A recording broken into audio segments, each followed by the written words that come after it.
take your seats, please.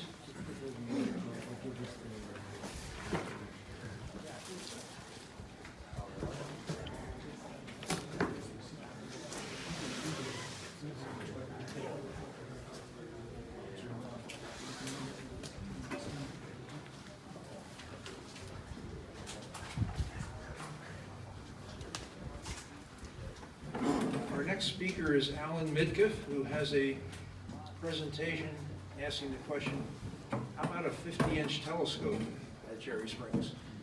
You're very interested to hear it. Yes, please. Let me jump in real quick. I'm not Alan, but Alan's standing right next to me here. Just a quick intro as far as the title there is that to let you know we're exploring options here to partnership with Alan and his group here to possibly bring a 50-inch scope up to Cherry Springs. So this is just a short introductory to the options here that we're looking at, and I wanted to share it with all of you today. So we're looking forward to comments and questions, I'm sure, and we'll do the best that we can to answer them. So with all that, I'll turn it over to Alan here and let you know what's going on. Thanks. So I appreciate the opportunity to at least go over some ideas we have about possibly bringing the telescope to Cherry Springs.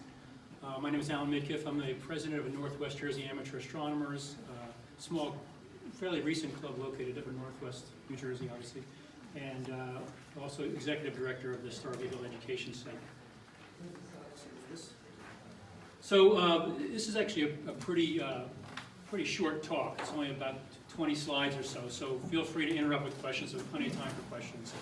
And another caveat is that of all the stuff I talk about, we're just at the very beginning part of the fundraising. It's going to require quite a bit of fundraising. We have the telescope, but the enclosure is going to take quite an effort. But anyway, here we are. So I'll talk a little bit about who our group is, and how we got involved with the telescope, and then about Cherry Springs itself, which most of you probably know more than I do, but why we're trying to site the telescope here. So the Northwest Jersey Amateur Astronomer Club was formed 2006. It's a fairly recent club. It's part of the United Astronomy Clubs of New Jersey, which some of you may be familiar with. It's an umbrella organization that operates out of Jenny Jump Observatory in Hope, New Jersey. And just some shots of some of our group meetings. We meet at my farm in Northwest New Jersey 6 or 7 times per year. We usually have a picnic, and normally there's a typical talk and then a presentation through our telescopes. And then when it's cloudy, we'll play with the bobcats a little bit. It's kind of our observatory mascots. Also, we host the local astronomy club from the high school, and they normally come out on regular club nights and also for their own nights almost every month of the year. And this is a shot here when we used to meet at my rooftop observatory, which was in the very early stages of the club. So in order to keep the school board happy with a school-sanctioned event happening at a private home or a private farm, I started a nonprofit called the Starview Hill Education Center, and I worked the details out with Wayne Augenstein from Amateur Astronomers, Inc., and we processed our IRS application and got a 501c3 approval. So both the clubs operate under the Starview Hill Education Center.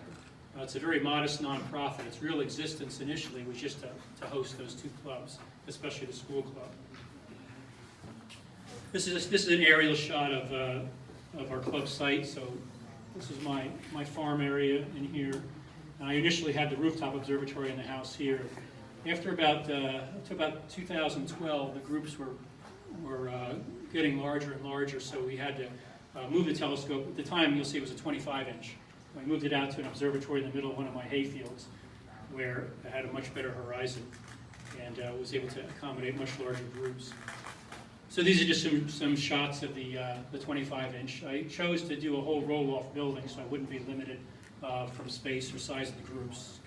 And the rooftop observatory was about a 13 by 11 foot room, and I would have 30 or 40 people up there, and the telescope would be slewing over everybody's head, and you couldn't access all the parts of the sky.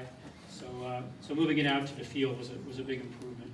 This shot here was actually taken on our first public night after we had moved it out. So that telescope, by the way, has been donated to Jenny Jump, to United Astronomy Club's up at Jenny Jump, and hopefully in the next year or so it'll be set up there. So a lot of the second part, it will be familiar to you, why Cherry Springs is a good observing site and whatnot. And then we'll talk a little bit about the telescope, some of the ideas for the observatory, and then some more on public programs and collaborations. So, of course, Cherry Springs, as you know, is one of the darkest sites in the Northeast, along with the Adirondacks, some in the Catskills, and a little bit in West Virginia. This is it, but it's definitely one of the most accessible dark skies. And this is you've probably all seen this light pollution map of the country, and you can see how Cherry Springs really stands out as a dark area. So the question is really, how dark is it compared to some other sites? So the sky quality meter around here is about 21.94. And just to give you an idea, those who aren't familiar with it, Times Square is about 17, in the middle of the ocean, and darkest possible is 22. So it's a nonlinear scale, but still Cherry Springs for the Northeast comes in at very dark. And some other comparisons, where the telescope is now, it's about 21.17 up in northwest New Jersey on my farm. If you look at some of the astronomy villages in the southwest, like the Sky Village and whatnot, they're in the high 21s. And the area to the west of Magdalena, which includes the VLA and the Daddle area, then you start getting down to like in the 22s. But anyway, the point is that, as you know, we have a very dark sky here, and it's fairly easily accessible from anyone in the Northeast. So about the telescope, a lot of you probably know Norman Fulham. He's out of Montreal. He's known for building smaller telescopes that look like pieces of furniture, but recently he's worked his way into larger instruments. His vacuum chamber can do a mirror, I think, up to 65 inches or 60 or 65 inches. But he's built 3 of these folded reflectors. This is him doing the 50-inch mirror for my telescope. About 2 years ago, I went out to Modesto, California, where I saw the first of these in operation. And the second one is in Italy, apparently still in crates. So ours is the first one. The one in California doesn't get used a lot. So ours is the first one that's actually going through some scrutiny. And here's a shot from last March, our installation day. So this is the 50-inch here. It kind of looks like a giant erector set. It's an f3.5, and Norman uses folded optics. So it's got the diagonal is, the secondary diagonal, it's not a true diagonal, is 21 by 19 inches. And what he does is he folds the light back so it exits the tube. It's a better shot here. You can kind of see the focuser here. It exits the tube at about 35 degrees, so it brings the eyepiece height much lower, which is much better for public observing. So it comes out at 35 on this side here. So what we did, when we installed it, we actually had to cut open part of the observatory to fit it in. I knew I was going to have to cut away part of the building. I just didn't want to cut until we got it in place and tried it. Of course, we ruined some of the structural integrity of the building doing it, so that's another issue we've got to deal with now. But the idea was that the telescope was really never intended to be there permanently. I had always intended to find a darker site for it, with Cherry Springs being my top choice. Just some other shots. We had the Teeters, Rob and Heather, come and build a shroud for it, or make a shroud for it. And they came out over a couple of periods to do that. We have it set up so now you can open these mirror covers from the outside without having to take the shroud down. So the mirror is never really exposed to the public. Some ideas for an observatory. Initially, we were thinking about a large roll-off building with a side warm room and office. But after putting the shroud on, as you can see, it's really just a big kite, a big sail. So as good as the drive system on it, we're using a SciTech drive system, Sidereal Technology drive system. And we have the ring encoders that we're using. But as good as that system is, it still can't fight a lot of the wind gusts. So what we're going to end up doing is putting it in a dome. The important information on this slide is where we're thinking on Cherry Springs, the park here to put it, which is kind of adjacent to where the public area is now. so that after the talks, when they line the telescopes here, it's just one more telescope along that public line. So this is an idea. You've all seen these are just stock pictures of ash domes. So I've got a quote from Ash Dome Company about installation of a dome here. It turns out above 18 feet, they don't do the cylinder. So we'll have to do the cylinder in the warm room ourselves. But they do make a very nice automated dome system. And that's the goal is to eventually put that over on the other side. So the program is going to, that we're talking about is designed to dovetail with the park master plan, which is going through kind of an expansion program. The telescope observatory will be available for public programs 2 times per month around dark time, but we're thinking about opening it up, depending how logistics work out, to include a qualified observer program. So if we do that, then it'll be open hopefully every weekend, both Friday and Saturday, and we would train volunteers that it's a standard club arrangement. In addition to using the telescope, you put your time in as a volunteer with the public. But we still have to work the details out with that. But that would definitely be better in terms of exposure for the observatory and having it be open all the time. Of course, it'll be open for these star parties, Cherry Springs and Black Forest, and then for special events. In addition, we're collaborating with some other outreach organizations, especially the Dark Sky Association. Maxine's been really helpful in guiding me along in terms of what's available and what the opportunities are. And she put me in touch with these other organizations here in terms of nonprofit outreach. So these are, the last 2 slides are just some high-level goals about providing unprecedented views to the general public, and then increasing the exposure of dark sky assets, and finally increasing the STEM participation, especially younger members. So just some contact things. My email is on the bottom here. This is a work in progress, so I'm very much open to suggestions, especially from this group, about some ways of doing things and some different possibilities. So that's pretty much the presentation. Any questions? 12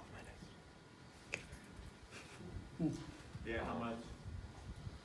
What's that? How much? How much for what? How much is it gonna cost? The observatory. The observatory, the total cost is about $200,000. So the dome setup is about $140 to $150, and then probably another $50 for the cylinder and the side of the building. Yeah. Yeah, where are you getting the funding for this? Well, that's just exactly it. Through outreach and donors, and the telescope was already done. That we have. So we just need the building for it. But we're just early in the fundraising process.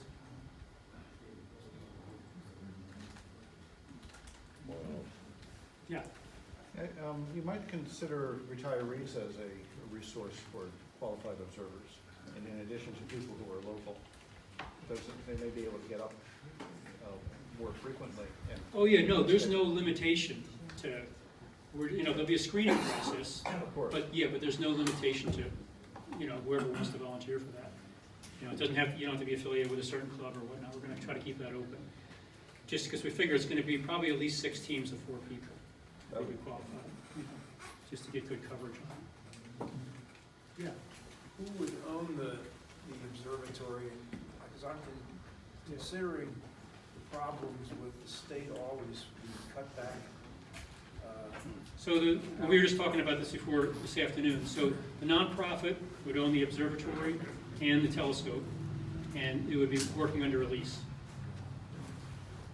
So, it should be mostly immune to state. I mean, there'll be some infrastructure, but the footprint would be owned by the nonprofit.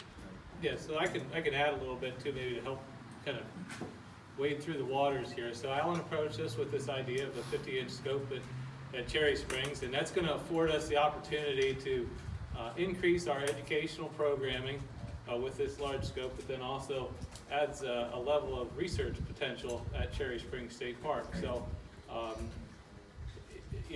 as far as this being a partnership, working together, it's really a win-win for both. It's meeting Alan's goals here to be able to utilize this scope, and then it's reaching our goals too as well for providing this additional education and outreach. And we're looking at it as kind of a tiered programming section then too, like you said about it being located over on the programming side, so that it'll go in conjunction with the current programming that we do. So if we have 3 different groups of folks moving through, as you all know, we experience large numbers of folks that attend our park programs. So the addition, we kind of look at it almost like it's an additional volunteer program which is happening here at Cherry Springs, but it's also adding that next tier, next level of education as well. So I think really, if done right, I think we're, like I say, moving into this together cautiously. We want to make sure we're meeting both of our goals, and it should be a win-win for both us, but also for all of you, and then the general public that come up here to want to enjoy the night skies.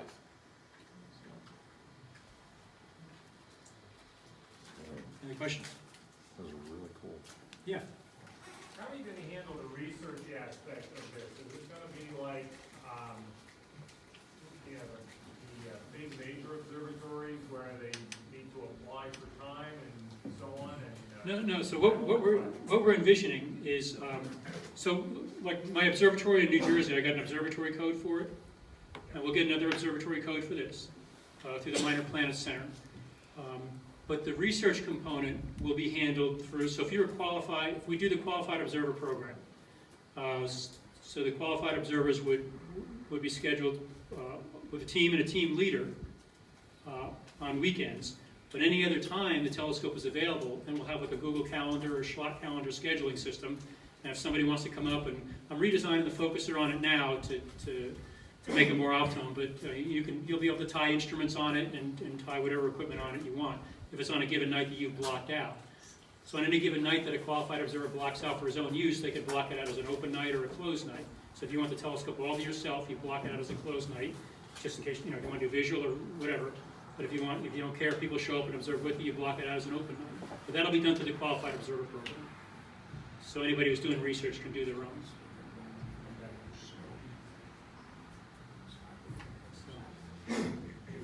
Like I say, as far as the Commonwealth is concerned, it'd be a win-win. I mean, we're not looking to have any additional funding coming from the state into this program. It's just going to be potentially like a lease agreement with a section of land over there that I think the educational component and research there could be pay back dividends then to what it is. So be a term lease, of course, like any others that the state has, but I think it could be a real good opportunity for a good partnership.